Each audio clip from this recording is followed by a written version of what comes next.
Good morning, friends. Welcome back. And if you're new, welcome. This is Carrie's Culinary Crafts, where we talk all things food. And today I have another menu planning day. And this week I went ahead and grabbed a few things from my freezer. I'm making this an easy week for me with cooking because I have a lot of personal things that I need to get done. So I'm trying to make my dinners very easy this week.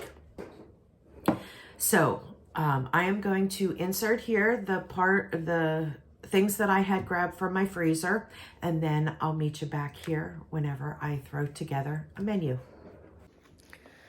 Okay, so what I grabbed out of the freezer here is a overview. The first thing that I grabbed was one of my smaller freezer meals, chicken enchiladas. There are 5 in there.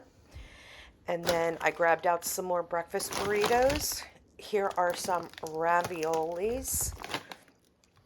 And then I grabbed 2 chuck roasts. I'm going to be doing another crock pot meal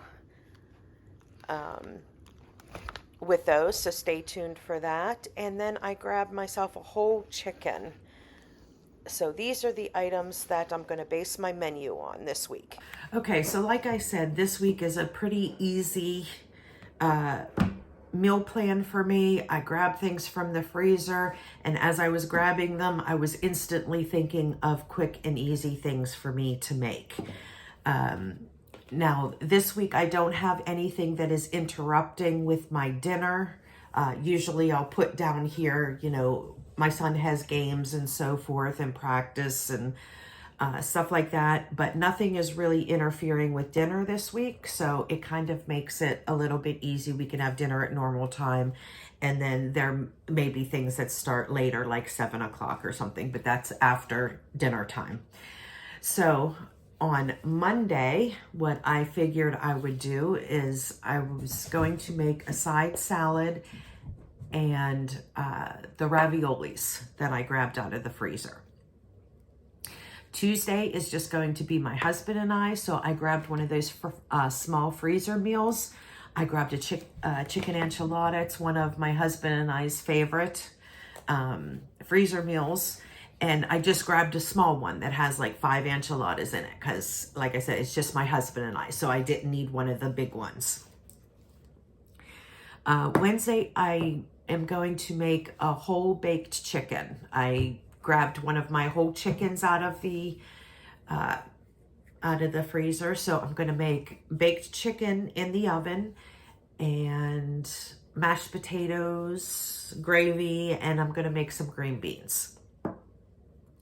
Now, when I make mashed potatoes, I always make a lot of mashed potatoes, so I have leftovers. So the next day, I am going to do a crock pot dinner, which you will see in one of the Crocktober videos that I have out.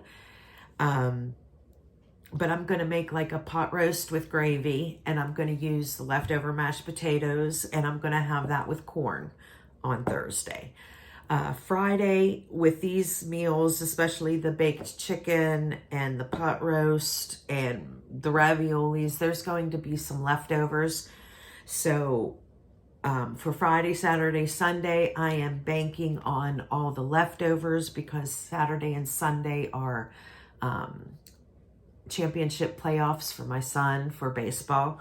So I'm kind of leaving the weekend open, and it's going to be whatever leftovers, or while we're out, maybe we'll just go out to eat or something like that. So I'm totally leaving my weekend blank. But there you have it. It was a super simple menu this week, but I need to make a menu so I have a mental note of what exactly we're doing for the week. So that is what I did for this week's menu.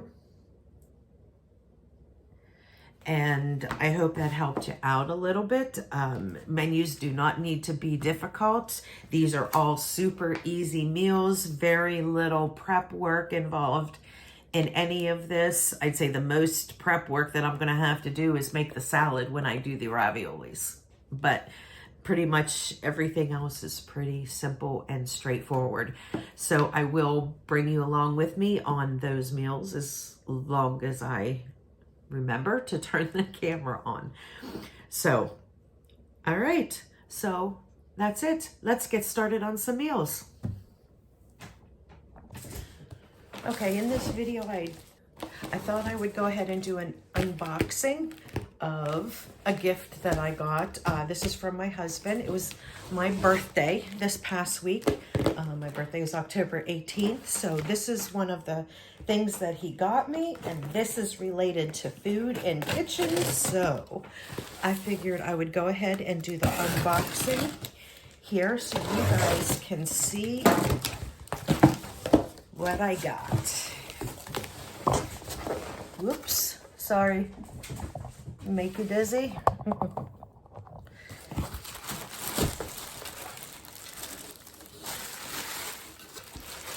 Look at that color. Isn't that beautiful? Now, in this house, our accent color is bright red. But within the next couple years, we're going to be heading off into another direction. And with our new house, our accent color is going to be purple. So that is why if I'm buying new stuff, I'm not going to buy the red. I'm going to go ahead and buy the new accent colors that I will be using in the new house. So this is something I've wanted for a while, and he had got it for me for my birthday. This is a cast iron enameled. This is like a braising pan that has the lid.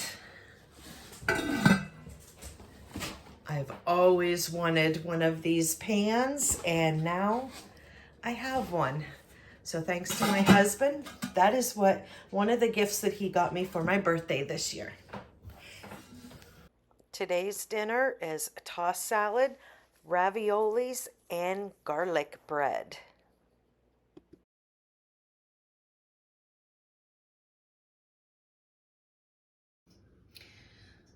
It's just my husband and I for dinner tonight.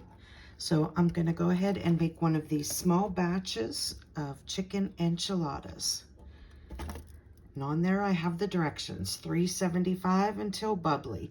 Usually takes about 40 minutes or so, maybe a little bit longer, depending if your freezer meal is still frozen or not. The majority of mine is thawed. There still might be some that's frozen in the center, but it shouldn't take much long. It definitely would not take longer than an hour. So I'm going to go ahead and put this in a 375-degree oven, and I'm going to check it at 40 minutes. And this is what I love about having freezer meals on hand. When you have a night that you don't feel like cooking, you can always grab one of those freezer meals and stick it in the oven. After 40 minutes, here are the beautiful enchiladas. Don't those look wonderful?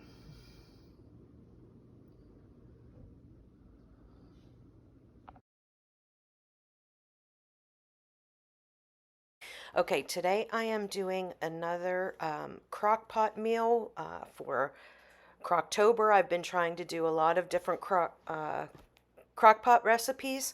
So today I'm going to go ahead and do my simple, easy pot roast that I do. Here I'm putting in 2 chuck roasts. I believe they're between 2 and 3 pounds. But when you cook them for a long period of time, it's really not a lot. But I also wanted leftovers on for the rest of the week. So I have 2, these are chuck roasts that I have here. So I am putting those in the crock pot. I did spray my crock pot with some olive oil spray. Just makes easy cleanup. And to these 2 roasts here, I'm going to add 2 seasoning packets. I'm going to add an au jus seasoning packet, and then I'm going to add a brown gravy seasoning packet.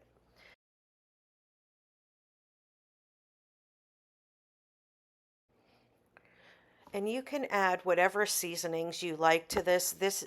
Like I said, I'm just trying to make a very simple, easy meal plan for me this week. Here I'm going ahead and adding some pepper. I'm not adding salt because in those seasoning packets there is plenty of salt. So I just added fresh pepper, and I'm adding some of my Italian seasoning blend here. And then I'm just going to add oh, there's Worcestershire sauce. Forgot that I put that in there. Definitely love Worcestershire sauce with any type of roasts. And then I'm going to add just a little bit of broth. You can use whatever broth you have. I actually do not have any beef broth left, so I am going to add some vegetable broth here. But you can add anything. You could add chicken, you could add pork, you could add ham, whatever kind of broth you like. But I have an abundance of chicken broth and vegetable broth. So anytime that I'm doing beef, I just go ahead and use my vegetable stock that I have in place of the beef bone broth, since I don't have any left. And I'm just going to add a little bit because this roast is going to make a lot of juice, which will soak up all those gravy mixes in the au jus mix. So I'm just going to add a little bit just so there's some liquid on the bottom, so nothing like burns and sticks to the bottom of the crock pot. So maybe about a cup, I would say, of vegetable stock there. Cook on low, 8 to 10 hours till it's fall apart tender. Sorry I didn't get a plate for you, but here is mashed potatoes, corn, and the roasts that I did in the crock pot.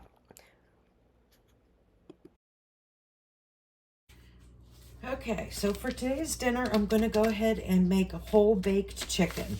I have an organic free range butcher box chicken here, and it is almost 5 pounds. It's like 4.7 something pounds.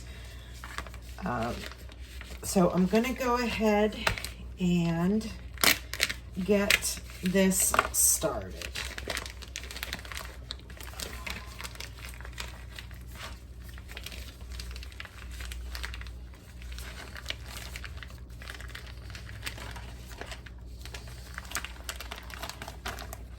And I'm going to go ahead and take out the neck and giblets part.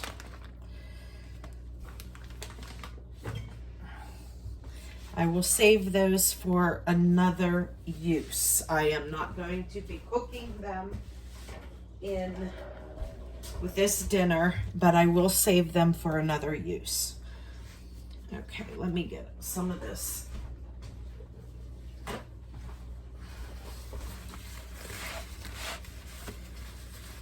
Just catch that. I just want to catch all of that chicken juice from going on my standard cutting board here. Okay, so the first thing that I'm going to do is go ahead and loosen up all of the skin here. Pull the skin away from the meat of the chicken. Down the legs.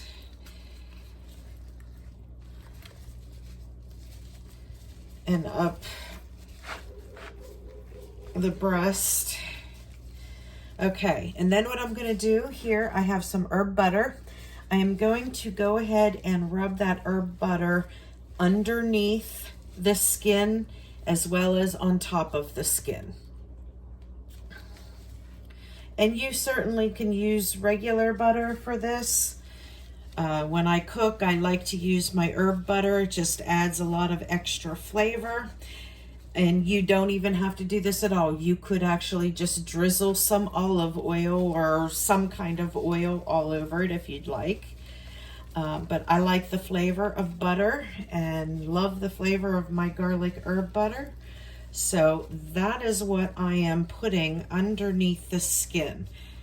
See, I'm going to push it into the leg, into the other leg, so it's like underneath that skin. You see that butter there underneath the skin?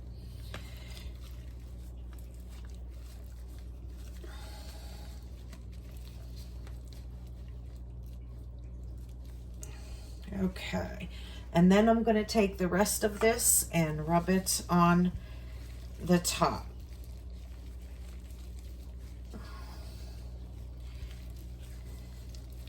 And putting this fat on the top of the skin is going to give you a nice crispy skin. Now, not everybody, like neither one of my sons like the skin on chicken, so they can pull it off if you'd like. But if it's a nice crispy skin, my husband and I absolutely love the skin from chicken. So this rest I'm just going to shove into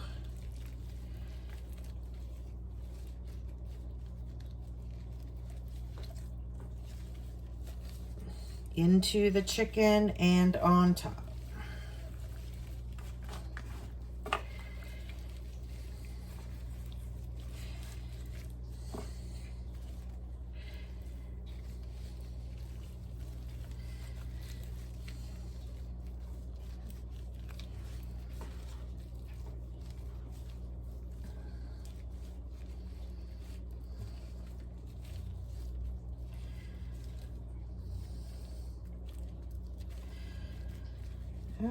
Okay, now I'm going to go ahead and take off my gloves here so I can do my seasonings.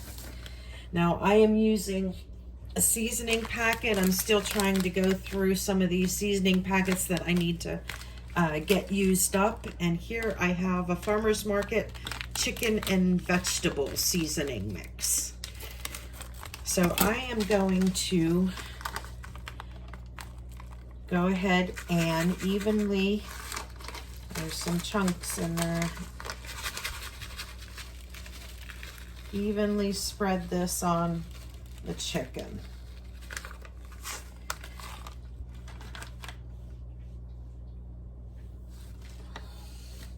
And I'm going to flip the chicken over, make sure I get the back as well.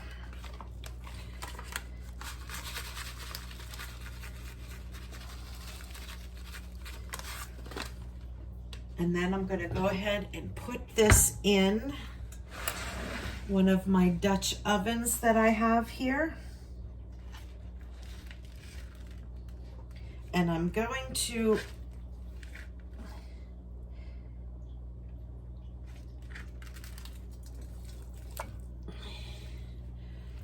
there we go. Oh, my big hunk of butter fell out. Let's put that back in there.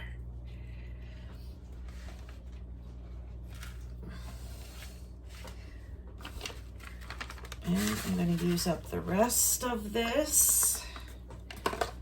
Get my hands washed. Hello. Hi. You didn't have your drivers? I have like two more hours left. Okay. So I'm just gonna wait till the week before the test and then do the test. When is the test? November 11th or 12th, I think, is the Monday. Okay. 12th or the 13th. Okay. So I'm just gonna do my last 2 weeks then. Okay. I gotta go back here. Goodbye. Bye-bye.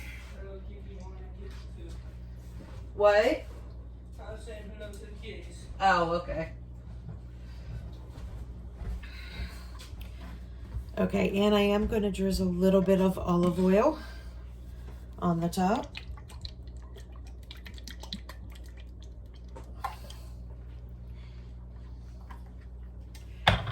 And I'm going to add some fresh ground pepper.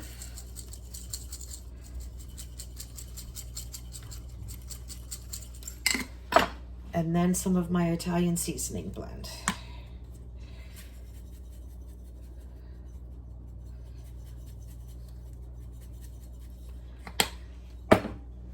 And there we go. Now I'm going to stick this in a 350-degree oven until the meat reaches an internal temperature of 165. And when you test your chicken, you want to make sure you test all the areas, the legs, the breasts, the wings. You want to check all the area. Every single area of the chicken should be at least 165 degrees.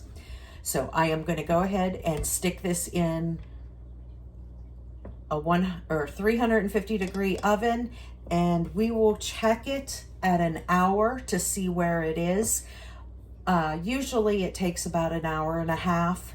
So, but I will start checking it at 1 hour and see where the temperature is, and then go from there.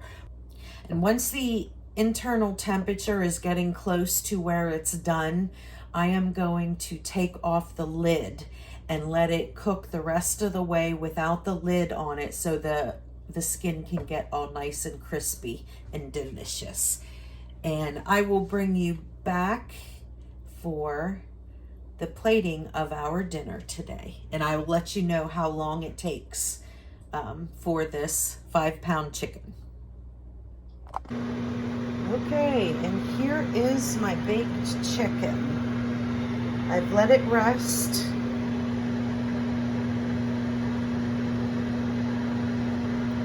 And it's still over 165 degrees, so we are in good shape.